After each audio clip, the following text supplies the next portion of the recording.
السلطات من بين أكثر الوصفات طلبا، خصوصا وإحنا مقبلين على فصل الصيف وعيد الأضحى.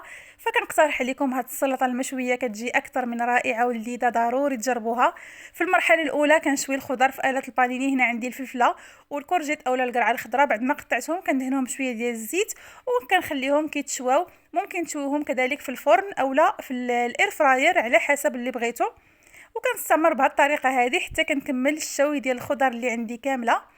كذلك الدنجال بنفس الطريقه، بعد ما قطعته كندهنو بشويه ديال الزيت وكنشويه في الاله البانيني بهذا الشكل هذا.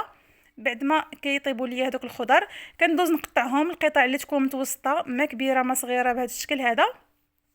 وكنستمر بنفس الطريقه حتى كنقطع الخضر اللي عندي كامله وكنوضعهم في واحد البول بهذا الشكل. كنزيد عليهم شويه ديال المكرونيه اولا لي بات بعد ما سلقتهم في شويه ديال الماء مع شويه ديال الملحه. وكنزيد عليهم بصله صغيره مقطعه، المعدنوس مقطع، مطيشه مقطعه.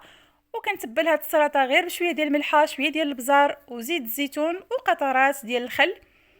هادو هما المكونات ديال السلطه. صافي دابا غادي نخلطها مزيان مزيان حتى كينسجموا ليا هاد المكونات. صافي حتى كينسجموا بهذا الشكل هذا وكتكون السلطه واجده. هاد السلطه كتجي مغذيه متنوعه ولذيذه، ما تنساوش تجربوها وترافقوا بها شهيوات عيد الاضحى، غتعجبكم بزاف بزاف وبصحه وراحه.